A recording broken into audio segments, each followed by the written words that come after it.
जैसलमेर के भूजल वैज्ञानिक डॉक्टर नारायण दास इनखिया को एक अनूठा फॉसिल मिला है। फॉसिल को डायनासोर से जोड़कर देखा जा रहा है। ये फॉसिल उसी इलाके में मिले हैं जहां साल 2018 और उससे पहले की रिसर्च में डायनासोर के होने के प्रमाण और जीवाश्म मिले थे। ये जीवाश्म जैसलमेर के किशनघाट, जेठवाई, गजरूप सागर की पहाड़ियों में मिले हैं। अब अंडे का जीवाश्म मिलने से डायनासोर के अंडे होने की संभावनाएं बढ़ गई हैं। पिछले महीने भी एक रिसर्च की रिपोर्ट में शाकाहारी डायनासोर के प्रमाण मिलने का जिक्र हुआ था। वैज्ञानिकों ने जैसलमेर में दुनिया के सबसे पुराने शाकाहारी डायनासोर थारोसोरस के जीवाश्म के हिस्सों को खोज निकाला है। 1 से 1.5 सेंटीमीटर के आसपास, इंच के आसपास की है। भूजल वैज्ञानिक डॉक्टर नारायण दास इनखिया ने बताया कि इस पत्थर जैसे दिखने वाले अंडे के जीवाश्म की लखनऊ में जांच करवाई जाएगी। एक फॉसिल से तो उसी वॉक के दौरान ही मुझे यहाँ पे एक फॉसिल मिला था और आप देखेंगे कि पूरी पूरी जो रिज है, पूरी पहाड़ियाँ हैं, ये पूरी पूरी फॉसिलाइज है। यहाँ पे जो अगर जियोलॉजिकल भाषा में बात करूँ तो गैस्ट्रोपोड्स, अमोनाइट्स के जैसे फॉसिल्स बहुतायत में। अगर इस पत्थर को भी आप देखेंगे ना तो इसमें भी खूब सारे, जिसको अपन सामान्य भाषा में सीख, शंख और घोंगे कहते हैं ना, वो प्रचुर मात्रा में उपलब्ध है।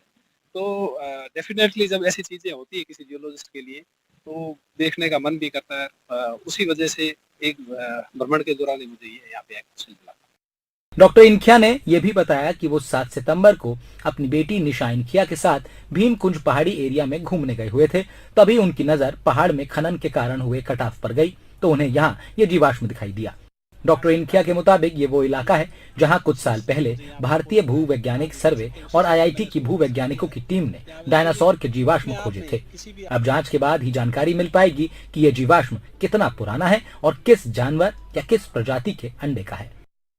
जियोलॉजिकल धरोहर के रूप में जैसलमेर में काफी खजाना गड़ा है और पिछले कई सालों में डायनासोर से रिलेट करते हुए कई रिसर्च हुई है और उनकी रिसर्च में उनके प्रमाण के रूप में काफी फॉसिल सामने आए और ऐसा एक और फॉसिल सामने आया है जो कि कहा जा रहा है कि संभवतः वह डायनासोर के अंडे का फॉसिल है या फिर जोरासिक काल के किसी जीव के अंडे का फॉसिल है।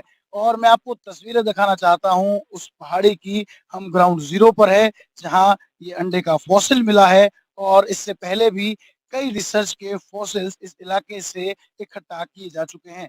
साइंटिस्ट की रुचि और बढ़ गई जब यहाँ पर एक शाकाहारी डायनासोर की जो है वो जानकारी सामने आई। 2018 में हुए रिसर्च के बाद 2023 में पिछले माह उसका रिसर्च पेपर जो है वो सामने आया। ये इलाका है किशनघाट, गजरूप सागर से होते हुए जेठवाई तक की पहाड़ियों का, जो कि फॉसिल्स वाला इलाका है और कहीं न कहीं यहाँ खनन के कारण ये फॉसिल्स जो है नष्ट भी हुए हैं और सामने भी आ रहे हैं। ये तस्वीरें देखिए सामने तक किस तरह जो है वो फॉसिल ही फॉसिल्स यहाँ पर मिले हैं और जिस तरह लगातार रिसर्च चल रही है और इसी बीच भूजल वैज्ञानिक डॉक्टर नारायण दास इनखिया ने जिस तरह इस जीवाश्म को, अंडे के जीवाश्म को फॉसिल की जांच के लिए भेजा है, जब वो सामने आएगा तो और कई बड़े खुलासे जो है वो हो सकते हैं। इस वक्त मैं उसी ग्राउंड जीरो पर हूँ जहाँ पर पहले जो है जेठवाई की पहाड़ियों में जियोलॉजिकल सर्वे ऑफ इंडिया के वैज्ञानिकों ने 2018 में रिसर्च शुरू की थी और सबसे पुराने शाकाहारी डायनासोर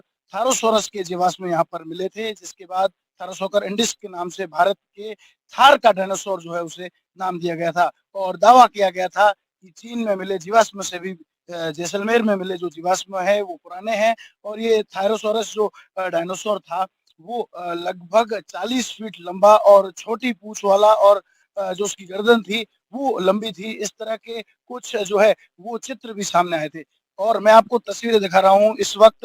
मैं अपने साथी को कहूंगा कि वो आपको दिखाए कि किस तरह यहाँ फॉसिल मिला था। जिस तरह डॉक्टर ने बताया था इसी जगह पर जो है वो उस अंडे का जो फॉसिल था वो मिला था। एक बार गौर से देखिए ये तस्वीरें ग्राउंड जीरो की, वो तस्वीरें जो मैं आप तक पहुंचा रहा हूं और एनडीटीवी जो है उस ग्राउंड पर ये जानकारी लेने आया है कि किस तरह के फॉसिल्स यहाँ पर मिले थे और यहाँ पर ऐसे ही फॉसिल्स का जो है वो खजाना देखने को मिल रहा है। आप देखिए किस तरह से जो है यहाँ पर इस अवैध खनन के कारण जो है वो फॉसिल्स बाहर आए और फिर यहाँ पर जो इंटरेस्ट है वो रुचि जो है वो वैज्ञानिकों की और बढ़ती हुई नजर आ रही है। लगातार बढ़ती रुचि के बाद जिस तरह से डायनासोर्स को लेकर यहाँ पर शोध चल रहे हैं, शोधकर्ता यहाँ पर पहुंच रहे हैं और लखनऊ में जब इस अंडे की जांच होगी तो पता चल पाएगा कि ये जोरासिक काल में किस प्रजाति के जीव का अंडा है। और मैं आपको बता दूं कि जैसलमेर को जुरासिक काल से जोड़कर देखा जाता है। 150 लाख साल से लेकर 180 लाख साल के बीच जुरासिक काल में ही डायनासोर का जो है उत्थान और पतन हुआ था। तो अब देखने की बात होगी इसमें क्या कुछ सामने आता है। लेकिन अब ये अंडा मिलने के बाद शोधकर्ताओं की रुचि जैसलमेर की तरफ और अधिक बढ़ गई है। डॉक्टर नारायण दास इनखिया ने बताया कि अब वे खुद इस अंडे के जीवाश्म को लेकर लखनऊ जाएंगे। जयपुर स्थित जियोलॉजिकल सर्वे ऑफ इंडिया की जीवाश्म विज्ञान की लेबोरेटरी में इस अंडे की जांच होने की कम संभावना है। लखनऊ के भारतीय भूवैज्ञानिक सर्वेक्षण की लैब में या जीवाश्म विज्ञान की अन्य लैब में इसकी जांच करवाएंगे। अब तक ये स्पष्ट नहीं हुआ है कि अंडा डायनासोर का ही है या उस काल के किसी अन्य जीव का। जांच के बाद ही सारी बातें स्पष्ट हो पाएंगी।